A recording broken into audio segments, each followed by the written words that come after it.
Hello and welcome back. This is Grillenheimer. Looks like I've been punched in the face. I've been outside for a bit. Thanks for following along. Thanks for being here with me. And today is not about Transformers. It's an inspirational video about the death of Jesus and his crucifixion. And we're going to be today in Matthew 27. I'm going to be starting at Matthew 27:27 and going to about the end, about probably 66. Now, I want to make this as quick as I can.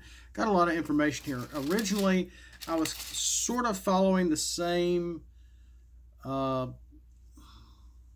outline of a video that we saw for Sunday school this past Sunday, which I always enjoy.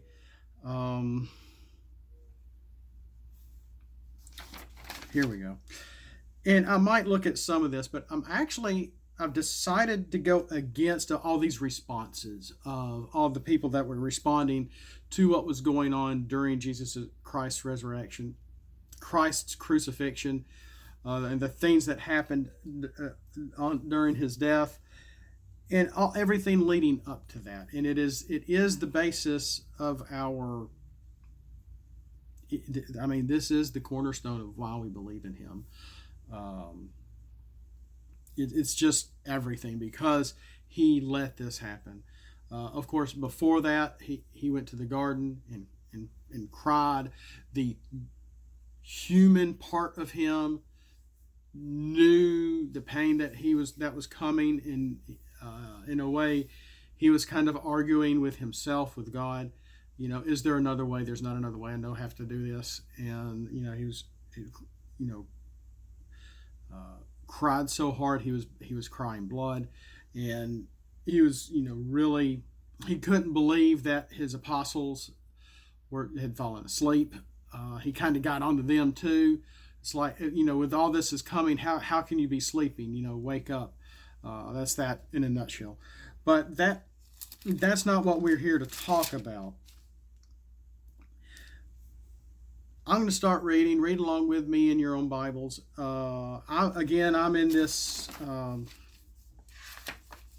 New American Standard version. Yeah, New American Standard translation from like 79 or 72 or something like that. Then the soldiers of the governor took Jesus into the praetorium and gathered the whole Roman cohort around him. And they stripped him and put a scarlet robe on him. And after weaving a crown of thorns, they put it on his head, and a reed in his right hand. And they kneeled down before him and mocked him, saying, "Hail, King of the Jews." They're basically making fun. They took his garments off, his traveling garments that he'd been, probably wearing for years, and put him in a mockery of a king. He was probably nude, holding a reed, wearing nothing but a red robe, in the crown of thorns. They weaved the crown of thorns and put it on his head. So, and they're mocking him being a king, because he's done nothing really kingly. He's been going around healing people and helping people and preaching. Kings even of this era didn't do a lot of that. They were not among the people. They were not with the peasants to help the peasants, to be among the peasants and the sinners and the prostitutions, and all those, that kind of ilk, if you will.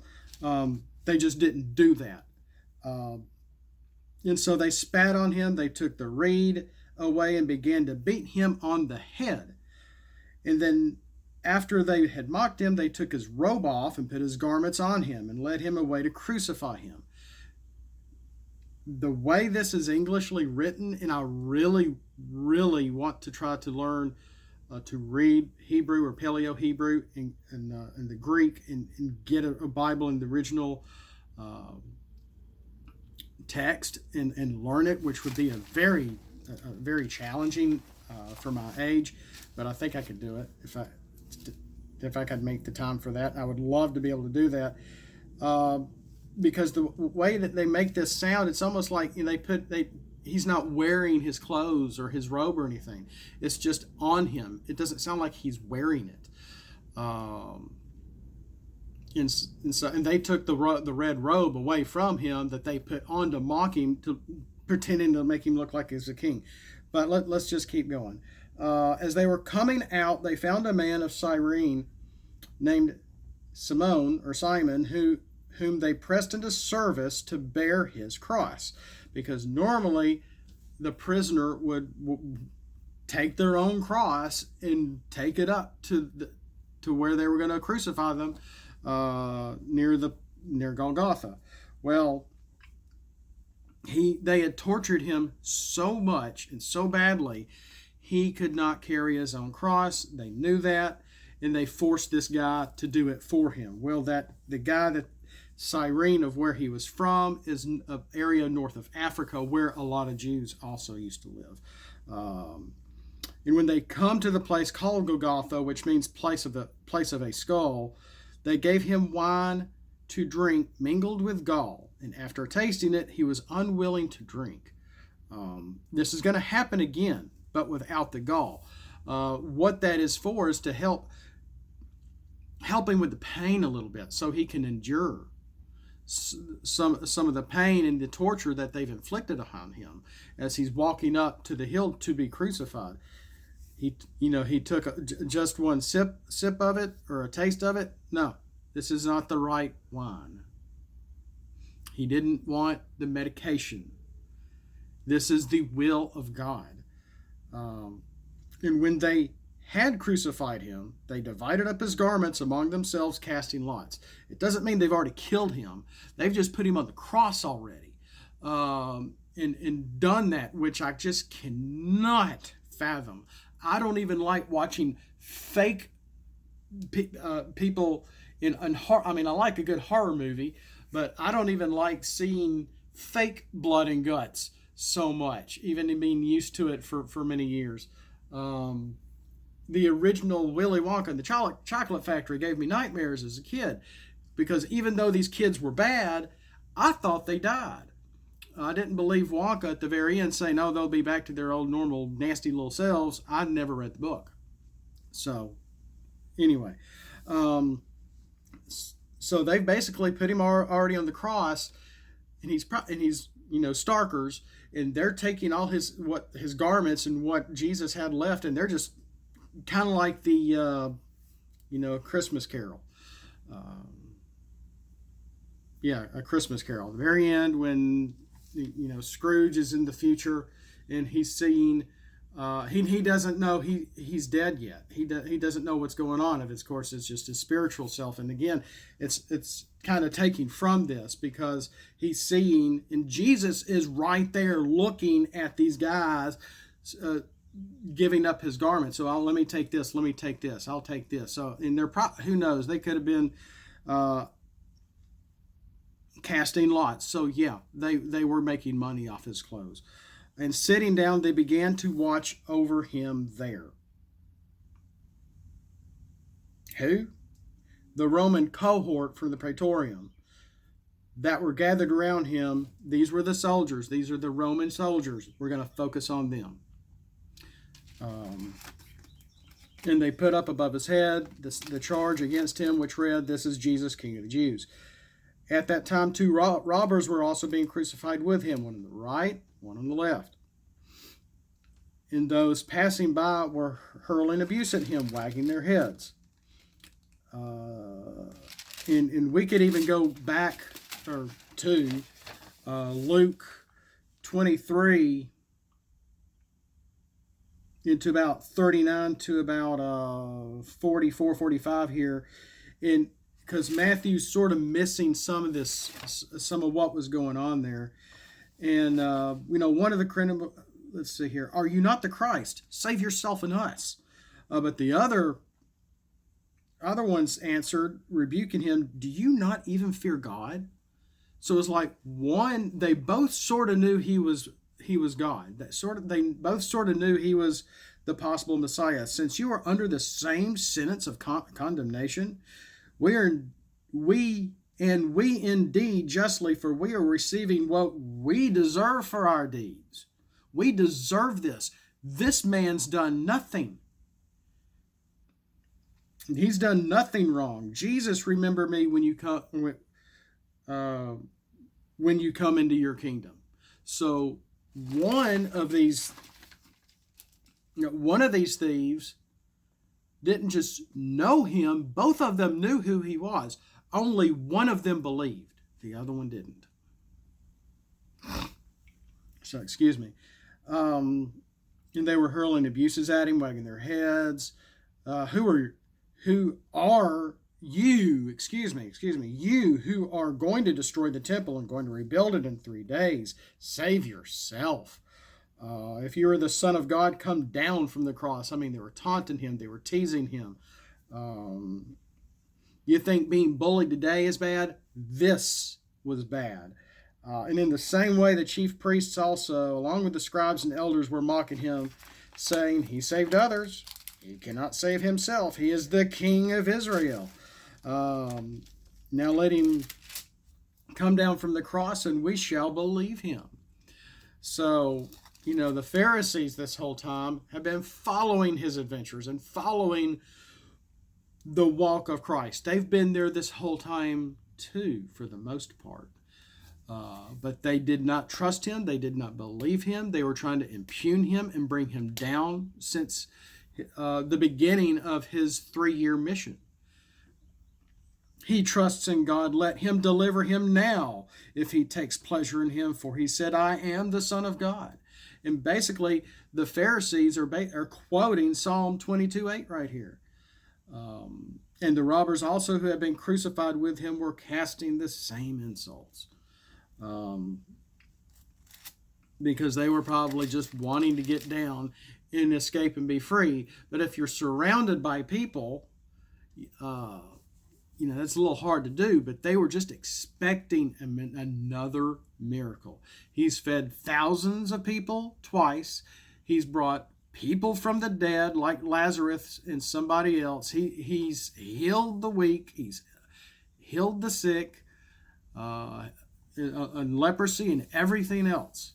They're expecting another miracle. But this began the night before. And Jesus knows he's walking to his doom because this has to be done.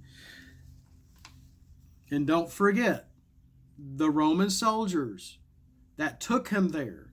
It normally takes 2 to 3 days for the crucified to normally die of the weather, of asphyxiation, or just the pain alone. And they're just sitting around waiting for him to die. They're probably eating in front of him and the thieves and whoever they normally crucify. They don't care. They did their job.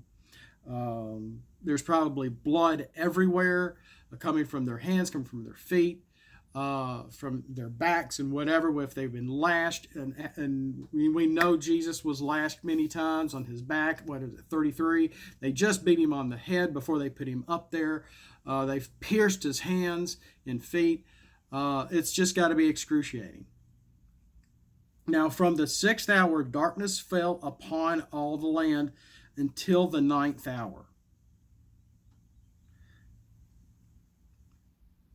So this is from about noon until 3.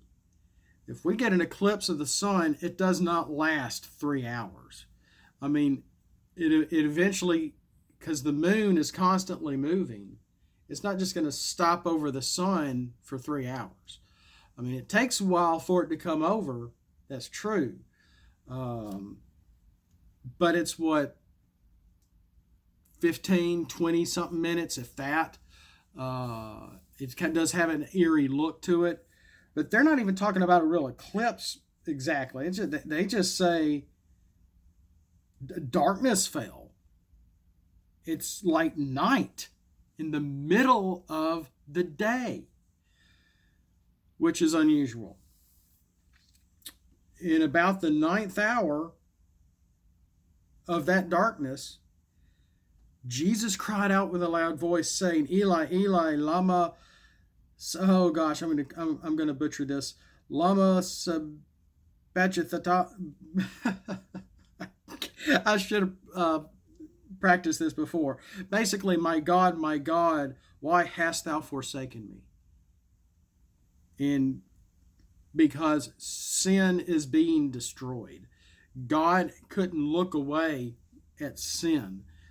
So that's a part of this. And some of those who were standing there, when they heard it, now there's a lot of things that are about to happen here between verses 47 and 56. A lot of things. And I really think all this happened very close together. At first, I thought otherwise. But the more I read this, the more I'm thinking, Some of those who were standing there, when they heard it, began saying, "This man is calling for Elijah. Oh my gosh, Elijah, who went up with the chariot?" These people have memorized the Old Testament. They know it very well. From Psalm 22 to Elijah going up in the chariot to the story of Noah and Moses and Jacob and Joseph and David. All of it. They have this stuff memorized. They grow up with it. They learn it by rote. A lot of this stuff wasn't written down for just to be passed around on pamphlets like we have now, or even a Bible. And only probably the priests and the Pharisees even had something written in written form. Everybody else was probably doing this by rote and teaching their kids every day. Okay, you need to go over this, you need to go over that, and doing it by memory every day. And doing that by memory every day, you might lose some of your meaning. It may become a little shallow. You may get tired of it. You may get old. It may get old after a while. You never know. And immediately one of them ran, taking a sponge and filled it with sour wine. Because the wine had been probably out there all day in the heat. It had soured, and they'd taken a sponge, filled it with sour wine, and put it on a reed to give him to drink. This he did drink. He did sip. He did take it. But the rest of them said, "Let us see whether Elijah will come to save him." Well, they're just trying to prolong his death, trying to keep him alive a little longer. That's why they gave him something to drink. And I believe it's in Luke, it actually mentions how he...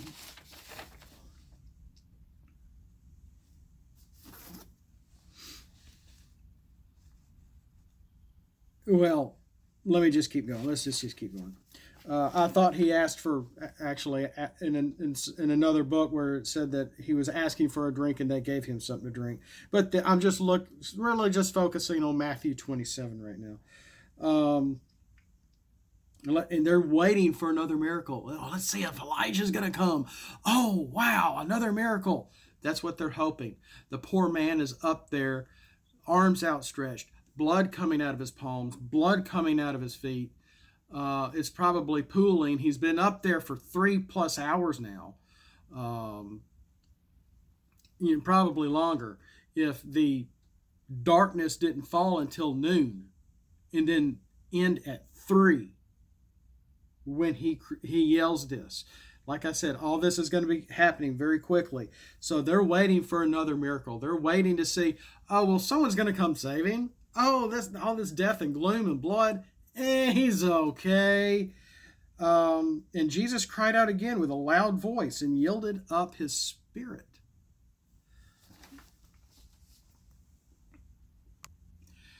Now, of course, Matthew's account, and I don't understand quite, I don't know if they were just remembering incorrectly or they only could remember selective certain things that we have to put together to go, okay, this is what happened.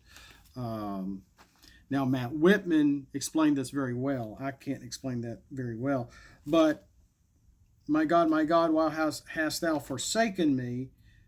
Father, into thy hands I commit my spirit. So, he could have said all of this. And that's when he dies.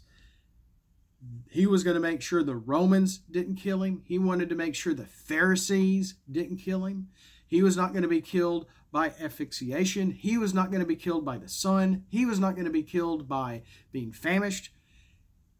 He's going to let his time go when he knows he's going to go. And he willingly let go of his spirit and passed and left the body. Willingly. This is the time that all these chapters before, he keeps saying, the time is coming, the time is coming. This is the time has come. It is here. And this is what is very pertinent. And so, what's happening? Well, it's probably still dark. God has looked away from, is not looking upon Jesus. Jesus is yelling out to the heavens, why have you forsaken me? Into thy hands I'm going to commit my spirit. And then probably like that, and behold, the veil of the temple was torn in two from top to bottom, and the earth shook, and the rocks were split. The tombs were opened, and many bodies of the saints who had fallen asleep were raised. And coming out of the tombs, and after his resurrection, they entered the holy city and appeared to many. Now, so let's go back to Luke. Actually, no, let's go back here. And again, I'm focusing on the Romans here. And one of them, now the centurion and those who were with him, keeping guard over Jesus. When they saw the earthquake and the things that were happening, became very frightened and said, truly, this was the Son of God. And that the man was innocent. And all the multitudes who came together for this spectacle, and they observed what had happened, began to return, beating their breasts. And all his acquaintances and the women who were accompanied Jesus from Galilee were standing at a distance, seeing these things. Among them was Mary Magdalene, along with Mary, and the mother of James and Joseph, and the mother of the sons of Zebedee. So they're all seeing this. Let's give just a little bit of clarification behind, and I read that very quickly, because I think all this, it was probably instantaneous. The earthquakes, the rocks splitting apart, the veil splitting in two, the dead rising from the grave, and the darkness being returned to light. It probably all happened instantaneous, I would imagine. The veil is the veil to the Holy of Holies, where the Ark of the Covenant was, and only the high priest could go in doing the sacrifices needed to be able to absolve the sins of the Jews for the time. Very few people could go in, and when they went in, they were wearing a bell. If they would go in and they couldn't hear that bell, they had probably seen the face of the Lord and died. And someone had to go in with their eyes closed and grab the body and pull him out. The bell was there for a reason.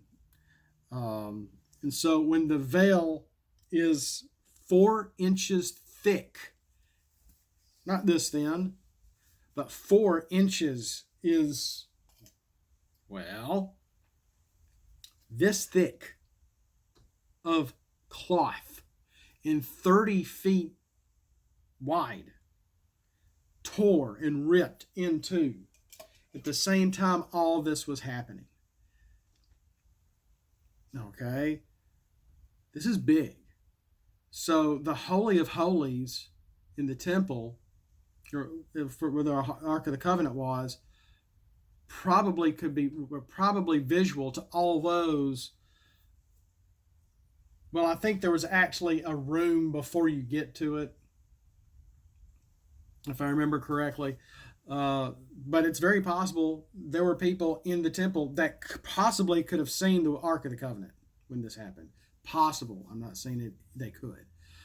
But this was very telling, because it's also letting us know that not only did the heart of the centurion, the heart of one of the Roman soldiers that probably nailed Jesus to the cross, came around. Oh my gosh, I believe. Oh my gosh, he was the Son of God. Oh my gosh, this man was innocent. What have we done? The miracle that they were wanting, they never got. The miracle that actually happened for all of us, every single one of us. Because God doesn't, we should not wait and expect God to come to us, because he's always here. He's always with us. He expects us to come to him. And we can come to him directly now, to him through Jesus Christ our Lord. Because he died. He died at that point for our sins, past, present, and future. So we can commune with him. We can have a one-on-one relationship with Jesus. And that's not what the Pharisees wanted. That's not what the high priest was there for. Because if God is available to anybody and everybody, then their titles mean nothing. Then we are all equal. We are all on even ground to be able to worship our Lord and worship our Messiah and pour out our love and passion to he who created us and he who saved us. Because it was Jesus that walked with Adam and Eve. Because he was there in the beginning. He was the Word of the Lord. He is also the flesh of the Lord. And he died for all of us. He died for me. He died for you. And I just want to conclude, this is not where I was going to go with this at all. That we can take, the world is so shallow right now with social media and the cancel culture going on right now, and dropping this and impugning that, and nasty words. Oh, I'm, dropping you and taking you off and all this mess. And that, nobody was there. We don't have any record of this and that and the other. There's no facts here. What are you talking about? This is myth. It wasn't mythical to that centurion. According to both of these accounts, in Matthew and Luke, and maybe the other two, that this Roman centurion, this soldier, who more than likely was one of the ones that put Christ on the cross, just simply waiting for him to die. And then when all this happened, he realized who this man was, he was probably very scared. But then at the same time, he probably also realized, truly, this man is our God. Truly, this Jesus was here for us. And one of those thieves is up there with him now. Because I believe this happened. Josephus' account has some reference to this. If you watch some of Matt Whitman's videos, the 10-Minute Bible Hour guy, who I like and watch a lot of his stuff a lot, he's done a lot. There's other accounts and other witnesses to some of these things happening at that time, around that time, that didn't make sense, that are not in the Bible. So I believe this happened. Do you? And when you take and believe Christ is your Messiah, believe that he is your Savior, and believe that he is your Creator, and you put that when you think you have no one to trust, you think your teachers hate you, or your parents hate you, or your kids hate you,